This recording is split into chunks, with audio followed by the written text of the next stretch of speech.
Hey guys, it's been a long time, but I've decided to come back with another video with my honest opinion about the Sony Experia 5 Mark II. I want to go through a little bit of a rant about exactly why I went ahead and I got this device.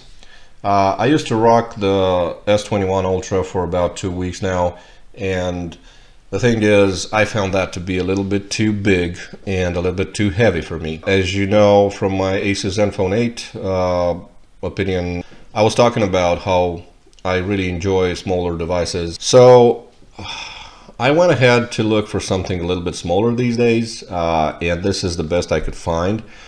And this was the best option that I had at the time when I was browsing for something, you know, to replace my S21 Ultra. A lot of people might be thinking, just like I am, why is Sony even trying with the smartphones, right? I mean, they're doing a tremendous job with the cameras, you know, the mirrorless cameras and everything else.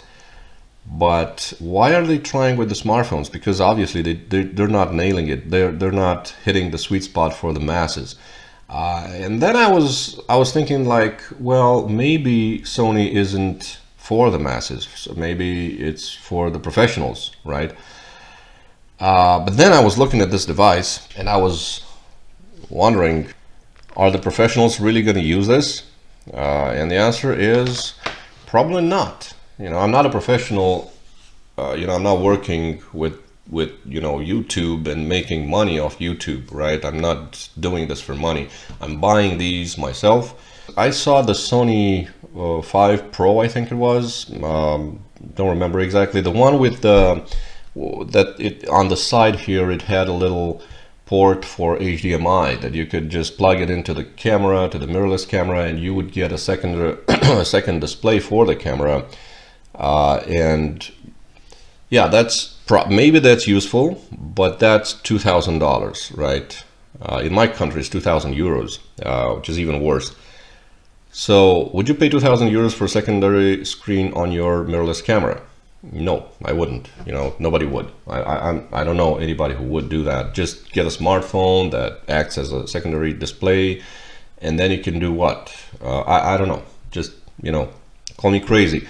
On my mirrorless camera, I already have Wi-Fi. I already have the means to transfer my original photos from the camera directly onto the smartphone. I don't need any more Wi-Fi capabilities, right? And let alone to pay $2,000 for that.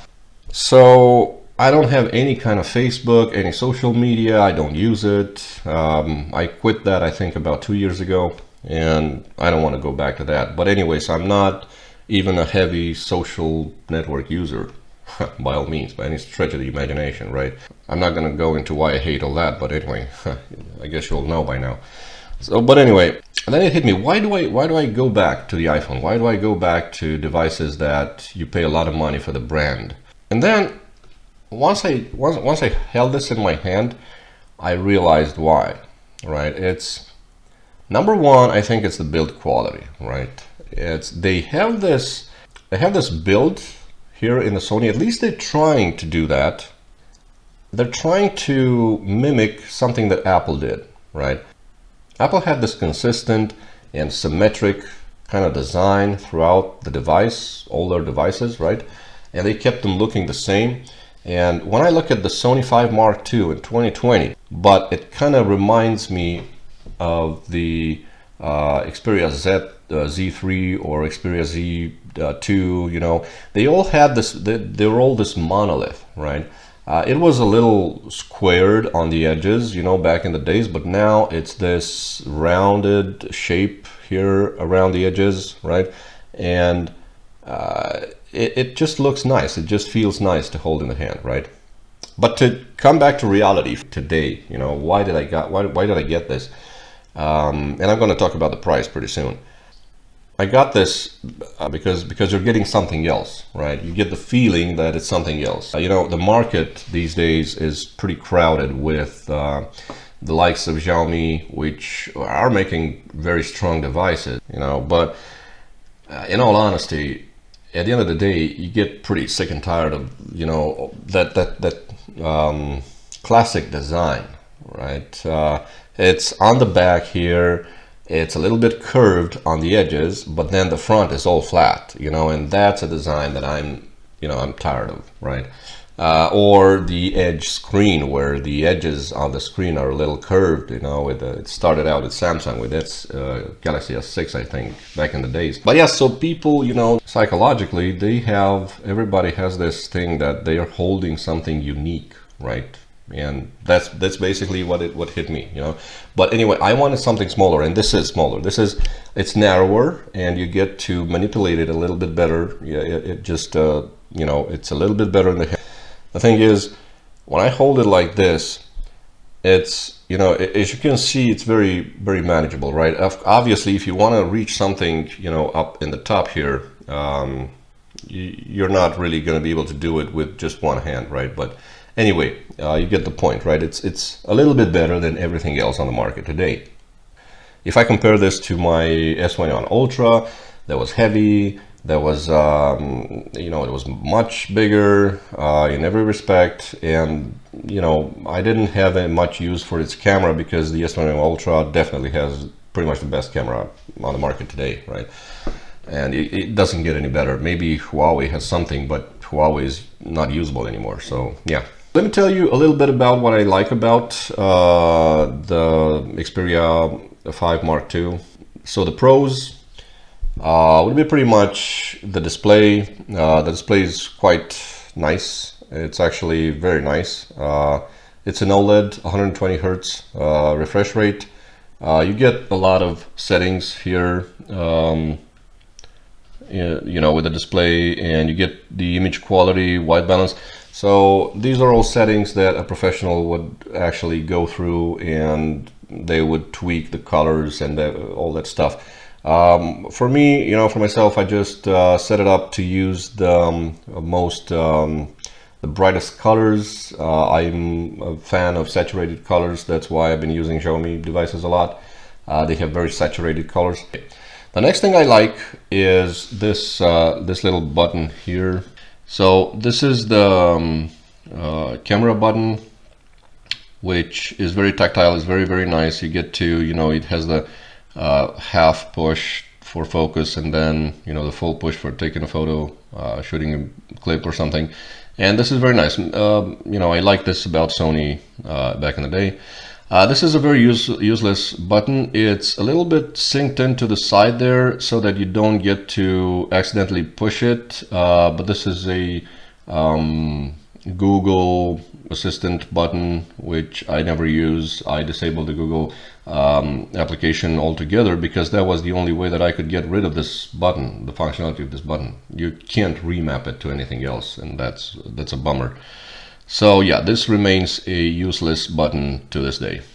This is the fingerprint sensor and the power button, 2-in-1. We've seen this before. It's very annoying, let me tell you right now, because it's very fast. So I like the fact that it's very fast, but it's very annoying, because you would pick it up off the table, and then the screen would be on, and you don't want that. You just want to pick up your phone, and you can't set it up so that if you press, the screen only turns on and the fingerprint sensor wakes up when you press the button.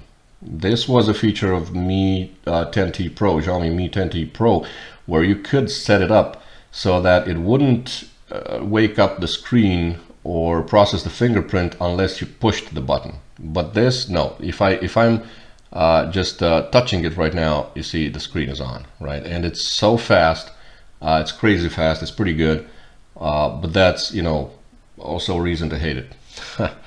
And you have the volume rockers right here. It's they're pretty small, as you can see. Like, this is you know, volume up and volume down, but you know, it is what it is. If you slap a case on it, it's going to be a little more tactile, but right now it is what it is, right? So yeah, these are a few reasons why I like this one. It also has the headphone jack right here.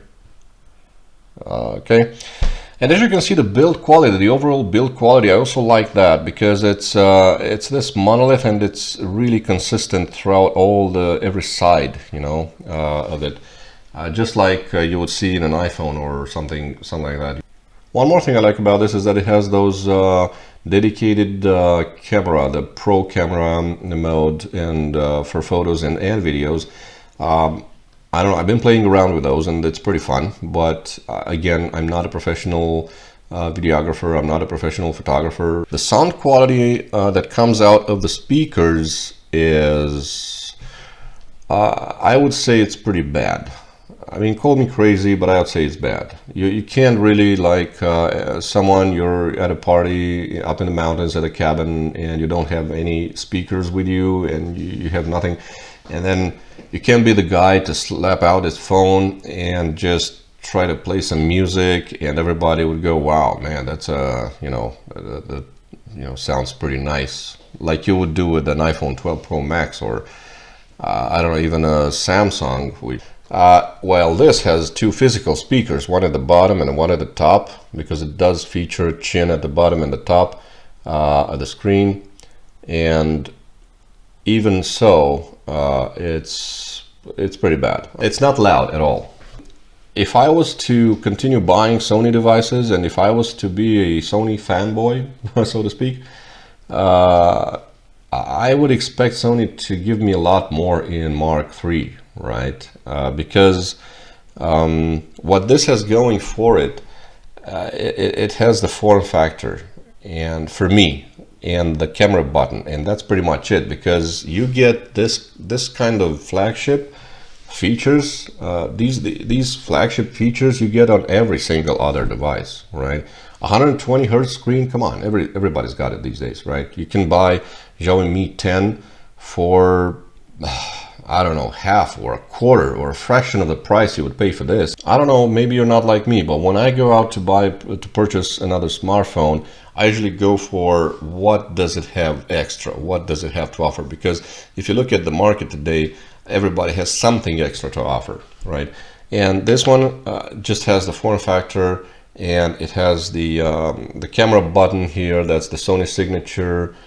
And you know, the build quality, which is, again, it's a love it or hate it kind of thing, because I love it because I feel that I'm holding a piece of jewelry in my hand, well, where you can feel that everything is glass, even the sides, you know, it's so smooth and, you know, it's nice. But then I hate it because I know if I drop it, it's going to be game over for the phone, right? So I fixed this with a case, and yeah, just left this one on there. It still looks pretty good, but yeah, it is what it is, right? And then, you know, if I'm thinking about it, you know, you get to the features of the software. They didn't do anything, you know. Sony bloated it with those camera apps, the dedicated camera, the pro camera apps, right?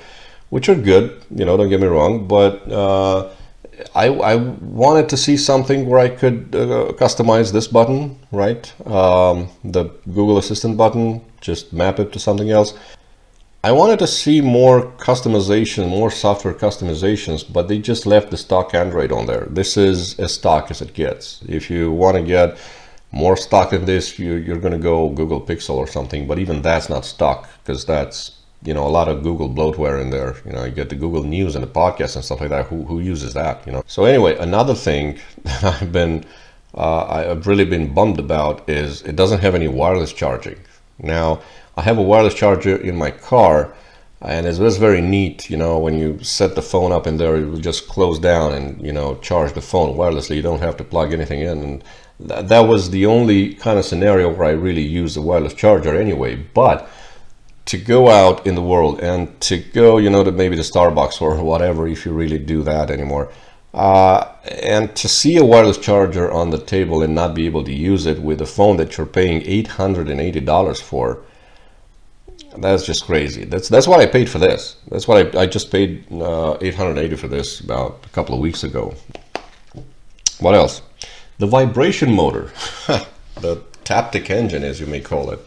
It really sucks. It's like I didn't see a vibration motor in a smartphone this bad since I think the HTC Sense kind of era. You know, I had a HTC Wildfire. That's what it was called back in the day. My very first smartphone, and that was even better than this. Trust me, it's bad. I mean, if you leave the Taptic engine on for the keys, for the Gboard, you know, the keyboard, it's gonna suck. You know, it doesn't have any, it's really just a motor just vibrating like back in the days, you know, where you would have a very low budget phone. And even those, I think, are doing a better job at that, you know. If you don't have any wireless charging, just give me something I can use, you know, give me, I would have preferred plastic, to be honest, you know, or metal, you know, just do it all metal or something like that. That would have been much better. I mean, if you can find it for about 500, then yeah, I mean, go get it. It's nice, you know, the display is gorgeous and it's got something going for it. But again, I can't treat it as a tool, you know, because this is how I want to treat my smartphone, as a tool, right? I grab it, I throw it in the car, I throw it on the couch. I don't throw it out the window, but anyway, but if I drop it, I want it to survive, right? But this gives me the feeling that if I drop it, it's game over. Even with a case, it really feels like that, right? If you do like this, you know,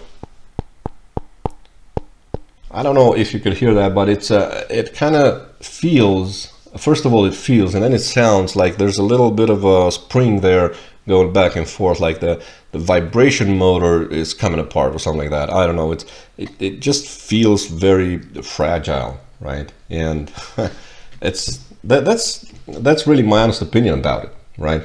I'm probably gonna keep using it for a few more days, weeks, I don't know, and I'm gonna come back to you guys with the new device that I got. I'm thinking about something from Xiaomi. They are going to release some Mi 11 variants. I think the Mi 11T or whatever. So yeah, anyway, let me know in the comments, what do you think about the Xperia 5 Mark II? I don't want to bash them. I'm not a hater of technology, you know. I really like it, and that's why I'm doing this, and that's why I'm wasting a lot of money on technology, right? But again, it is what it is, right? So it doesn't have a lot going for it. Let me know what you guys think, and let me know if you have any other questions. Maybe, obviously, I missed something because I'm not doing a review. I'm just doing a rant with my honest opinion about it. So yeah, maybe I missed a lot of stuff. Well, I'll catch you guys in the next one. Thank you very much for watching this. You are great. Bye-bye.